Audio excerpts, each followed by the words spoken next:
Right, well, I'm trying a new recording software, you may have noticed. I've been really not happy with the watermarks in the software I was using before. What I'm using now is called Open Broadcaster software, and I'm hoping to eventually, um, something I've talked with Brian about is that we're eventually looking at probably starting up some kind of Twitch channel and doing videos there and doing some real-time games and trying to get you guys involved and hopefully have some fun with people that way. I think it could be really interesting, and we'll see how that works out. Meanwhile, I did get some games, so we'll see if this open broadcaster software works. Here, the best game was the last. I'm going to go top to bottom, but I think there's a number of good ones in here. A couple of different people had me on the ropes, and for various reasons, not all the same reason. I think that actually makes it quite interesting. So here I was playing against, I don't remember exactly how all these games went, but here I'm playing against Dead Serious, running blue-black Uno, and I have a very serviceable hand, even though I am going second. It's a little bit slow. I'm going to minimize Oloro. It's always Oloro. And then also I'll bring up the deck list at the end of the video, so you can check out the changes.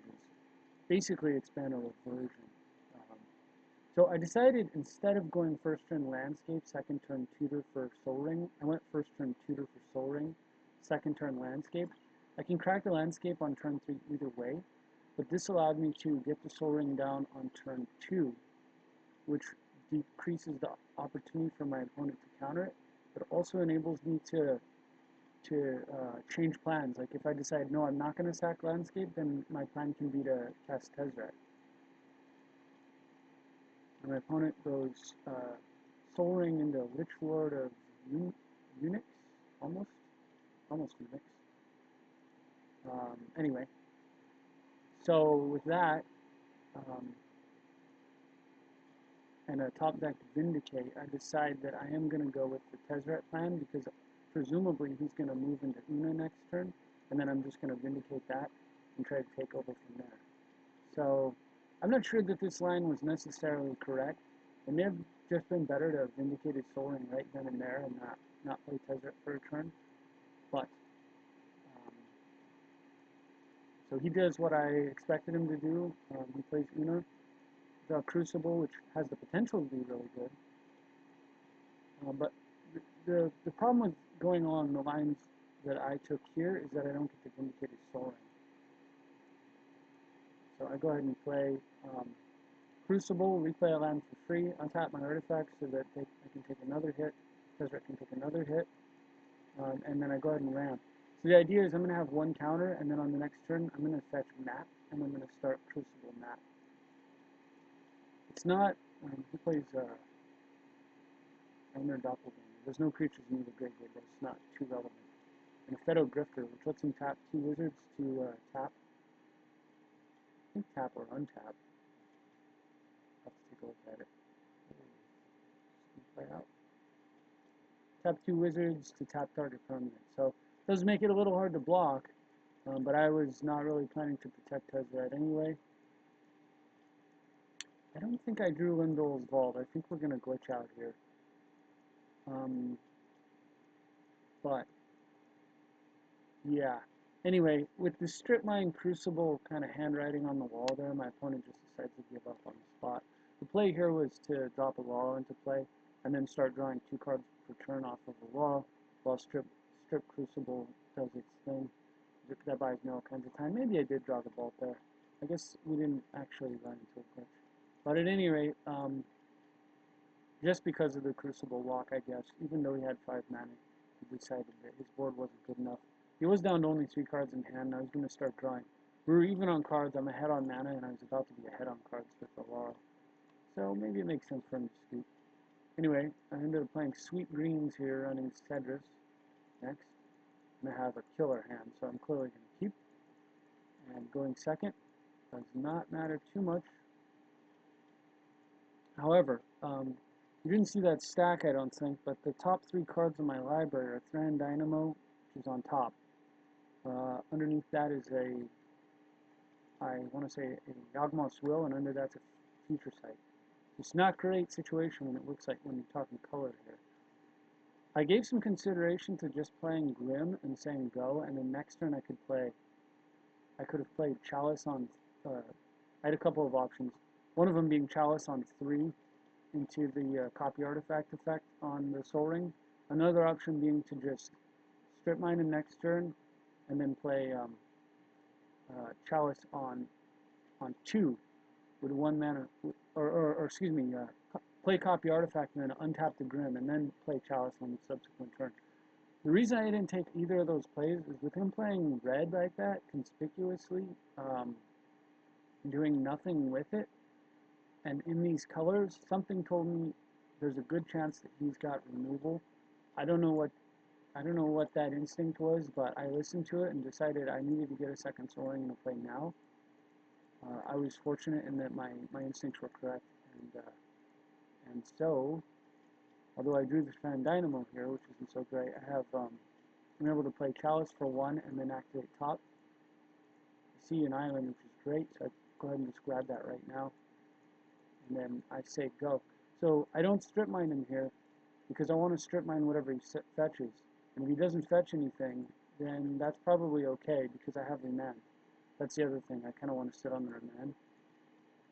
So he doesn't fetch anything here, so I thought about possibly strip mining his mountain at the end of turn so that I wouldn't have to fight with him over Thran Dynamo. But I just didn't really have that kind of a read. I just felt like I was probably good to go, so I go ahead and just cast the Thran and chill out because now I'm sitting on the Remand or Factor Fiction if nothing good happens. Play Scrabbling Claws with nothing in either graveyard, and I've given him no reason to suspect that I'll be using my graveyard too much.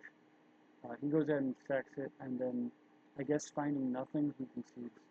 I was with the Factor Fiction, and I took a look at the next 5 cards. Of course, we know that one was Will and one is Future Sight, and as it turned out, the other 3 were mana, so he was most definitely dead. But again, possibly scooped a little prematurely on that. So I'm playing against, looks like Goose. Oh, G House 715. Running, what's he playing? His commander is Karamitra, and this is probably a mulligan here, even though it's possible it could be playable. It's not really broken enough. If I had a second land to go with the Condescend, oh, well, before I can do anything, that's right, he scooped, and then started a new game against me with a different deck, I guess. I think. Let's see what happened here. Yeah, no? Same deck? Oh, he scooped again. Yeah, sorry, I forgot. This guy, I didn't understand what his problem was, or I think he's one of those guys that doesn't want to play Oloro, and then he, like, literally forgot who he played in the last game, so he joined the game against me second time. So, okay. Anyway, this here is a great game. So here I'm playing against Kibbles and Bits. I think this was one of the great games that I had. Have a very solid start. Of course, it's not. It's got a lot of potential to do gross things, but it doesn't actually have the. I need to like draw a Gilded Lotus or something to really jazz this hand up. So end of turn, I go ahead and just fetch now. And pass for the turn. I could have played Mana Leak here, and then I'm able to both leak and forbid, provided I cast one of them and stay in the same phase. Like if he casts a pre-combat spell, I could leak it, and then he moves a post-combat, I can't forbid it. But I figured the likelihood of that is extremely low, so I'm not going to leave the crypt and give him an opportunity to make me fight over it with like a Nature's Claim or something. Plus, I also didn't really want to telegraph the fact that although it looks like I have 3 mana in play, I actually have 6 next turn. I really didn't want to kind of give that away. So he goes for his commander, and just because this hand is the kind of hand that has the potential to attack his mana very soon, I go ahead and just counter his commander, and I slightly regret it when I draw the other end immediately, but so it goes. So he goes for Bloodbraid, which is fine with me. I don't care about Bloodbraid. Oh, sorry about that. And he but the Cascade resolves first. So I let the Cascade resolve. He's got a Sage of Fables. Take a look at his creatures. None of them are wizards, not even his commander. So I decide I'm not going to counter the Sage, and I'm not going to utter end it either. However, because I'm looking at a long-term Karn, I decide I'm not going to. I am going to utter end the Bloodbraid. And this way I can play Karn and I can exile one of his lands and Karn can take a hit from the Sage and continue to press. Or I could go after the Sage directly. But with the top deck here of Humility, I decide, again, it turns out maybe the other end is like every time I make a play thinking I've got the right call, I top deck a card that would have changed my previous play had I but known. So anyway, here I draw. So last turn I don't play Mishra's Workshop because I didn't want to, again, I didn't want to give it away and I didn't want to subject it to Wayside. But then I draw County Gem, which would have made a workshopping play much stronger because I could have replayed a real land and I would have had one more mana for the turn.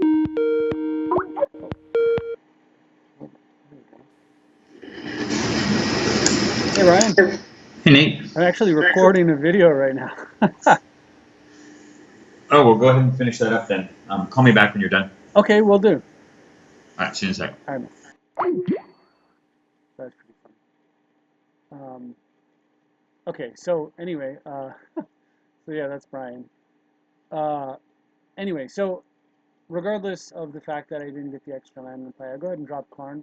And since he's got a decent amount of mana in play, and he is playing red, and he could attack. If I took this down to 3, and exiled like say a land, because I certainly wouldn't hit a creature. If I hit one of his lands, drop this to 3, there's a chance he could just bolt my guy or play a shock or who knows, fire ice, something reasonable. So I didn't want to take a chance on that. So I went ahead and plus Karn up. I took it's like a card that's a regrowth for a permanent type, which is ironic because he has absolutely nothing in his graveyard. So I guess that's why I chose that. And when he tapped, well, it looked like 5. I was hoping he was just going to play his commander, but he plays Sarkhan Ball. So Sarkhan allows him to +1 and make these into 2/2 hasted guys. So he's able to take 4 counters off Karn.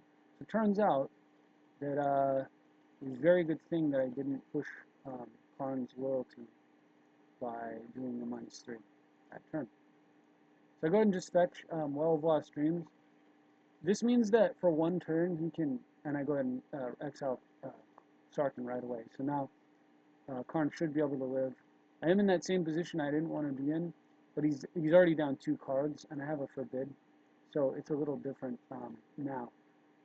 I really don't want to have to Forbid though, because obviously I don't have a way to buy it back until I can get Well active. For that reason, I thought about getting Shackles, but Well is just too powerful not to fetch there with Fabricate, I think. Fortunately for me, he just has a creature. I don't care about the creature. I'm not throwing the Forbid away for 1/1 with no abilities. And I can immediately start plussing Karn. Now he's going to get into Forbid Hard Lock, where I am able to cast Forbid and buy it back every turn. And he's able to have no cards in hand against the Disrupting Scepter effect. Once that happens, he's dead. I think we're going to glitch this game, but yeah, bottom line is I play Gilded Lotus.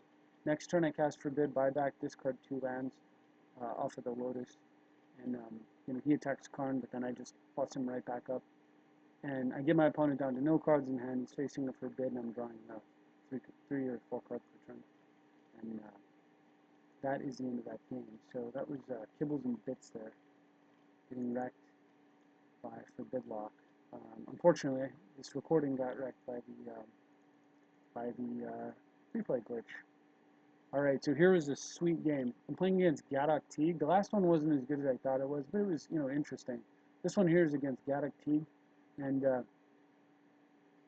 if I were going first, this hand is serviceable since I can condescend Teague, but going second, this is a hand that screams, I want to lose to Gadok Teague. So I mulligan into this, definitely know better unless I can assure. Again, going first, if I knew I was going to have a blue, then yeah, sure. Otherwise, no. And so I mulligan to this, and at this point, I really am out of options, but I'm thinking maybe he'll keep a land light hand, or I can wasteland in order to buy time. So I go ahead and just keep, and I draw Tithe, and for some reason he doesn't play Teague on turn 2, which is fantastic for me. I have no idea what was going on there. Unfortunately, I have no way to capitalize on it, so I'm just hoping he does the same thing again. And he does. He doesn't play his commander. This is awesome. If he doesn't play his commander one more turn, then Tezzeret's coming down and he's done for. Unfortunately, like whatever prompted him not to play Get Out Team, that runs out. He plays one with nature, which allows him to fetch a tapped basic land whenever he deals combat damage to me. Or is it any damage? I forget. Let me see. Combat damage, yep. And I draw Humility, and I'm like, okay, sweet, I'll just play Humility, it'll shut this stuff off. Oh wait, I can't. Okay, well I'll just play Tezzeret. Oh wait, I can't. Okay, I'll play my commander then. And hope he doesn't have Swords to Plowshares, or something along those lines. But what he has is Ballista Squad. Fine by me. I draw Winter Orb and Enlightened Shooters, so Orb is definitely coming down. It's a perfect answer for Ballista Squad. Now I don't have to worry about him shooting Oloro. Which wasn't a major fear, but it certainly would have put me under a bit of pressure. So I ET end of turn. I need a way to get out of the situation. But there's nothing for me to get that gets me out of the situation, so instead I go for control. I draw a card off my commander and play Vital Conchacos, which is what I Enlightened Shooters for. I draw a Well of Streams that I can't cast, of course. So now he can't swing. I'm drawing extra cards off my commander. Find Grim and Fabricate. And I take his Ballista Squad. So now that I've got his squad, the interesting thing is, of course, Oloro I can't cast. The interesting thing is that if I can steal one more creature, I can start attacking and then shooting his creatures with his creature. So I'm trying to find a way to do that. So I fabricate, thinking I'll get Metamorph, but I decide against it because I'd rather develop. Because of the mana cost of paying for Oloro already, it's kind of rough. And I figure that by getting extra mana, what I can actually do is I can untap Grim, and then I can transmute Muddle for Rift, and just clean up his board that way. Look at this, he gets Seaborn Muse. So now when Orb is only affecting me, or it would be, except I have to let his Ballista Squad go, and take his Muse. So that's what I try to do. He has Swords to Plowshares. Not for my commander though, so I decided I'm going to let it go. And I'm locked into a copy artifact, which allows me to play Shackles with exactly 2 mana up. So now I can start that whole business of Teague stomping. Now, I thought about, there was an option here where I could have taken Garak Teague and used him to block. But I figured he saw that, and if I did something like that, and he has a combat trick, it could really backfire. Especially if the combat trick is as simple as like Disenchant. But there are other things that he could do as well. So because of that concern, I go ahead and block. And turns out he doesn't have a combat trick. He has Ballista Squad. He's going to actually try to shoot my commander. But he wants to keep his guy alive, I guess, or something. I don't think he realizes that his timing is poor.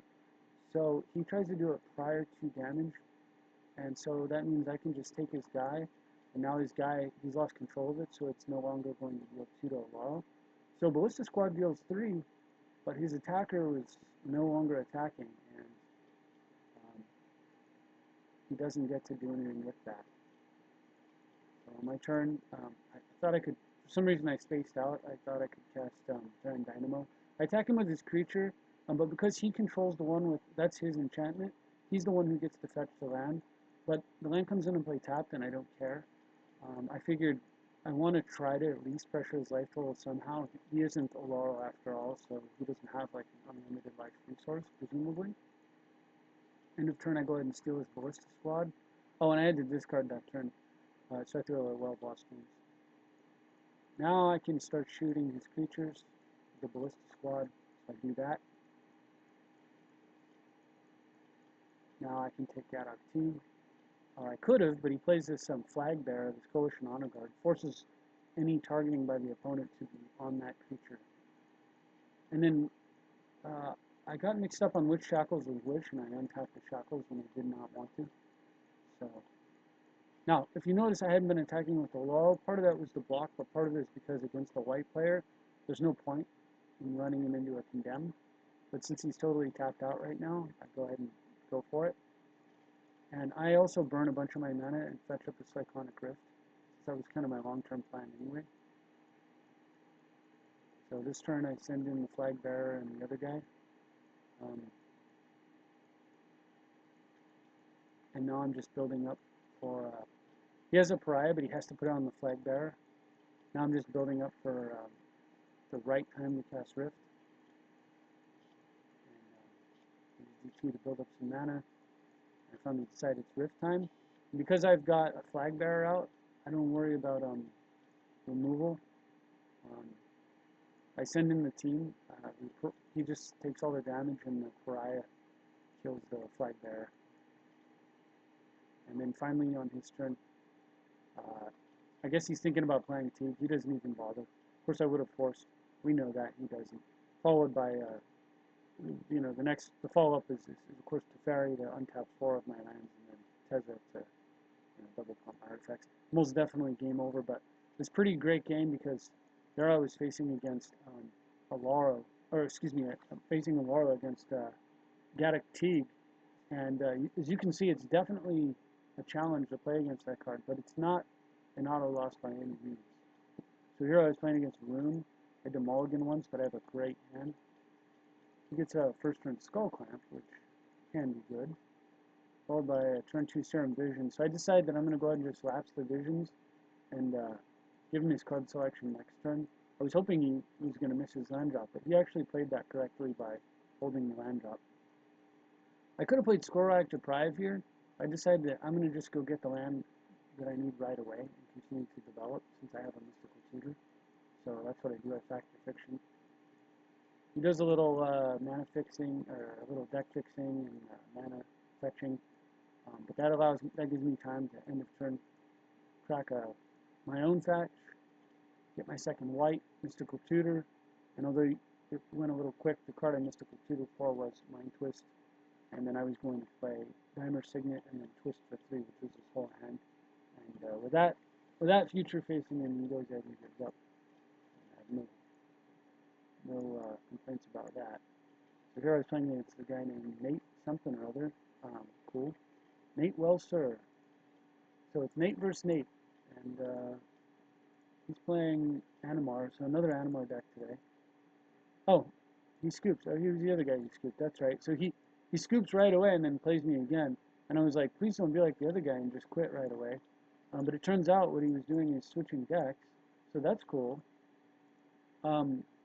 But I lead off with, I get a Myriad Landscape draw again. So second time I've gotten a Myriad Landscape draw against the blue deck, which is really great because, the early game's all about who can develop mana. And so right there, I thought about tutoring for Force of Will, but I decided against because I might need the tutor to get Terminus if he can somehow get that Talon to resolve. So instead, I just do nothing and chill out with the Stoic Rebuttal, and at the end of this turn I fetch double blue. And I guess because he's so far behind, or maybe he just didn't really want to play this as bad as he thought, but I'm suspecting it's just because I have a lot of mana advantage. He gives up. It's kind of weird for him to quit and then rejoin and then quit again, but people do weird stuff in Magic Online. Here I was playing against a guy I ended up adding to my friend list, a new opponent, 3 drinks. I added him to my friend list because he's playing Nin the Pain Artist, and it's quite an excellent battle. And I always love when I get challenged, so those are the kind of people who make it hard for me to win are the ones that I want on my friends list, unless they're just tricks or something. So, okay, so I really thought about first turn Mystical Tutor for Force Will, and if I had, I wouldn't have Karn in my hand. And that may have been wrong. I don't know what the right play was either way, but I go this route, and I'm feeling good because I'm way ahead on mana. He's got a Steel Sabotage, which presumably was his top tech, or he would have counterspelled the one Power Stone. So I go, obviously I can't fight over that. I make kind of an odd choice, but I fetch Scrubland here because I've got Utter End in my hand, and I don't want to, I want to develop mana here. So now I'm set up for a Mind Twist. So I want him to just, tap Nin, cast Nin, and then I want to Mind Twist him for 5. And I think if I do that, he'll be able to draw 1 to 2 cards off of the Nin's not really too great, and I should just have the game wrapped up right now. However, he surprises me with this play. Blood Moon. And I don't have Utter End mana ready to go. So in response to Blood Moon, I thought about Mystical Tutoring for this enchant and then hoping I draw a white. But what kind of strategy is hoping I draw a white? There is another out for me possibly here. So I Mystical for Force of Will and then cast Coercive Portal. And the idea is I should be able to get Karn down to get rid of Blood Moon, finding the mana with Coercive Portal's card draw, and protecting the whole thing with the Force of Will. Hopefully before Nin can get rocking too hard and can take over the game. So I draw, but I get land tax, which is really nice if I can find some white. There's my artifact mana. Looks like he's going to get the Nim for 3. He's got 5 cards in his hand, so it's not too scary. I've already drawn 2 extra cards off Coercive Portal, so of course most of them are dead right now, but even so. So at the end of my turn, he decides to do exactly that. He decides to draw 3. I've got nothing to say about that. So he's got 8 cards in hand, and he plays Nin again, which I was really happy about. I thought about possibly forcing it, but why do that? He's stuffed on cards, and Force is the only way I can protect Karn. So really now he's tapped down so low, I just want to draw a, he ends up discarding, what does he discard? I just want to draw a land here, like really bad, right? So he discards an extra land. And I've got 2 cards to do it. So, 1, 2, oh, it's not a land. It's even better, actually. Mana Crypt, all right. So now he can't Force Spike me, if he has it. However, he can Memory Lapse. Now this is kind of weird because Lapse isn't that good. I could just draw the Karn again next turn and make the same play. The problem is, from my perspective, although he only has 2 blue mana, if he's playing counters that cost blue and 1, there's always a chance that he's holding something like Negate and Mana Leak or something. I didn't want to take that risk. Plus, it's another turn for him to possibly draw Force of Will. So I go for Force right now. I want to get that Blood Moon off the table. And if this works out, and thankfully it does, I can get land tax on the table as a hedge against the chance that he has, like, say, Magus of the Moon, for example, as a follow-up. So I get my land tax down there, and he plays Agnostic Sphinx, which is interesting. That is a card that can potentially solve his Karn dilemma. But it also means with his 5 cards in hand and Nin out over there, so I'm going to take the land before I take the card. It also means, though, that he doesn't get to draw extra cards this turn. Unfortunately for me, I draw even more mana and a Mental Misstep, which would have been great, on that Steel Sabotage earlier. It's not like exactly, it's not necessarily great now. So I go ahead and play Jace before activating Karn because I'm curious to see what happens over there. And I conquer his hand. And I get Harvest Pyre, which is actually an interesting creature removal spell. And so because I don't want him to get extra cards, I bounce Nin right away. I just want to stall him for a while. Anytime I have Jace and Karn out, I just want to stall. I want the game to go as long as possible. And I also fetch in response to his fetch land, so that if he had Stifle and some other counter, I could Mental Misstep to Stifle. So during his upkeep, since this is the 100% guarantee this is the play I'm making this turn, so there's no reason to wait for his combat phase or let him even draw an extra card, because the card he draws could be a counterspell. He's got 5 cards in hand already, so this may not work, but um, it's absolutely foolish to give him a 6th card when I know for a fact I'm not making any other play but this one.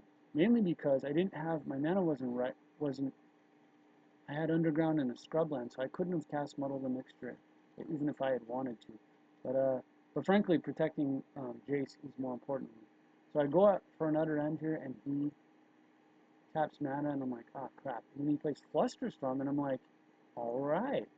So look what happens. He gets 2, and if my Ancient Tomb were any other land, I could actually Mental Misstep 1 Flusterstone and pay for the other one, as long as I let the Storm resolve first. But as it turns out, I've got Ancient Tomb, so I figure I'm going to pay for that, and I assumed his next play would be Force Spike, and then I would Mental Misstep it. He actually doesn't have anything. He just discards to give his guy Hexproof, which is fine. I knew that was going to happen. He discards a Overcosted Storm Timer.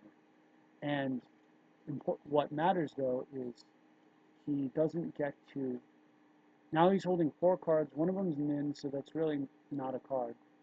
3 cards, he's got to find an out for the situation, and realizing that, I'm going to draw like 5 or 6 cards next turn, and I've got crap tons of mana, plus there's an active card out, and with that going on, he scoops him up.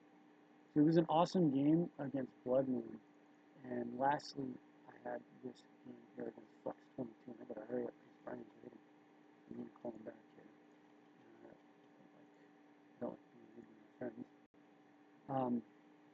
This guy's playing Hannah Montana over here, and I've got a pretty good hand, so I'm going first. Pretty good hand going first. Second, it would be a little bit slow, probably still keep.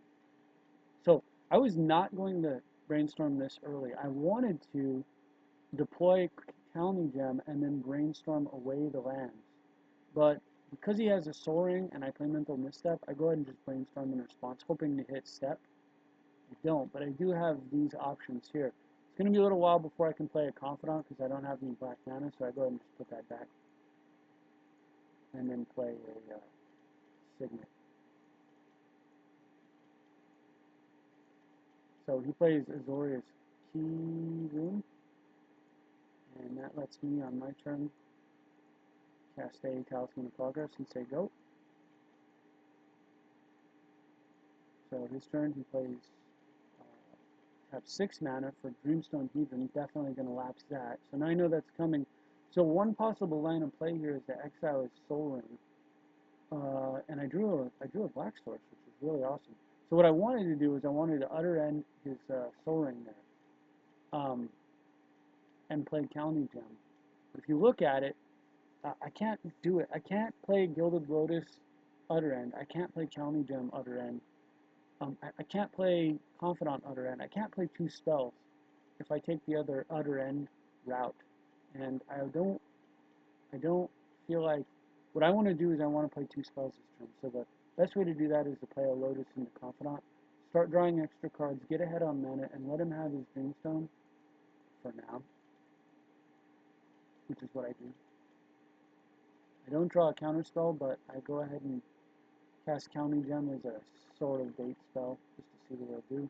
He doesn't do anything, so before he untaps, I just decide to go for it. I definitely don't want him having 3 mana to sack the Dreamstone. Luckily, he does not have like a negate or something that he could use to protect his card, so I'm able to exile it. The nice thing about exiling is that his commander won't be able to return it from the graveyard.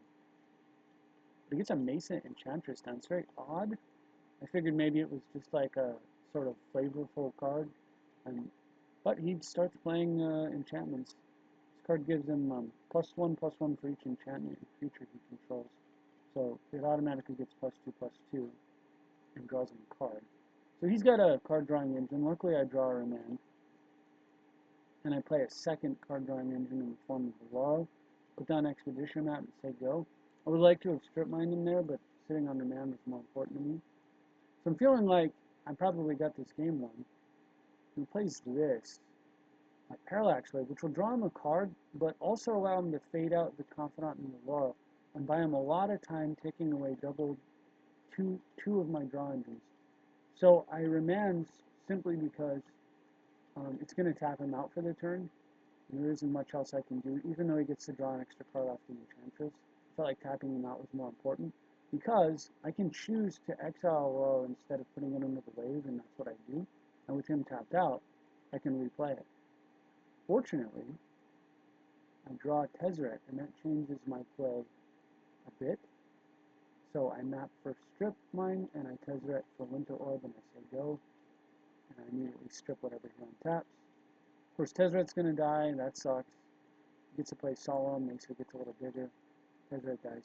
But remember, I have a Confidant under that wave, so, and I have my commander ready to go here, so I kind of like the game moving much slower, especially when my opponent, I've destroyed basically 5 of his lands with 1 Winter Orb and only 1 of mine. So the extra cards he's gotten have already been destroyed effectively. He plays an awesome techie play. I don't think I like it, but it works out for him in this situation, I guess. Pull from Eternity exiles a face-up card, so the puts it in the owner's graveyard rather from exile. So the Dark Confidant that was exiled to Parallax Wave hits the graveyard, and then he uses the last counter to exile my commander again. I go ahead and just let that happen because the wave's going to pop him back into play. My opponent plays Gilded Lotus, and because he hasn't played any counters and I just have like a feel for what I think is going to happen here, I could have just gone right for Rift, but I decided to play it safe and I get Mystical Teachings first. I draw an extra card off of Raw, and then he just plays his commander, and I'm able to go ahead and Rift very safely by casting Teachings, Rift, Flashback, Teachings, Mana Drain, ready to Rift him. He scoops it up. He's going to be locked down pretty hard under a Winter Orb with no permanence. He'll untap his Chancery and, of course, try to cast Soul Ring, which I'll then counterspell. I wouldn't have drained it, I would have stoicked it. He didn't know that, but doesn't matter. Counter the Soul Ring, and then from there he has no game. So that's it. I hope you enjoyed them. I'm going to call Brian. And thanks for watching. I'll see you next time. Oh, wait. Let me show you how the deck is. So, I think in the last video I tried taking out the Signets and the Talismans. You've seen that I put them back in. This is what the deck list looks like. I'll scroll down so you can see the lands. Where the land base is. Okay. The reason I put them back in is because the deck is designed with those cards in mind. Not only Winter Orb, but also the mana base. The colorless sources getting converted into colored mana through these signets is important. Being able to play 29 lands means you've got to have more substitute mana that's 2 mana or less. It's cheap that you can get into play early. And it's just, I found when I cut the signets and the talismans out and I was putting in cheap counters and stuff like that, that was great mid-game when I drew those things, and it was okay early. But most of the time in the early game, I kept saying to myself, although I can slow my opponent down, what I'd rather be doing is speeding myself up. And it was never good. And there were occasions where had I drawn artifact mana, I would have won the game like on the spot or very quickly. But because I didn't, I would have draws like Ancient Tomb and 3 of the cards that were no longer artifact mana, and I was looking at the hand going, what am I going to do with this? If it had been Ancient Tomb, Talisman, Signet, I would have been crushing whoever my opponent was with, 6 mana on turn 3. So, for those reasons, Signets and the Talismans are back in, but it was an interesting experiment, and it's always worth testing stuff like that. So, for real this time, thank you for watching. I'll see you next time.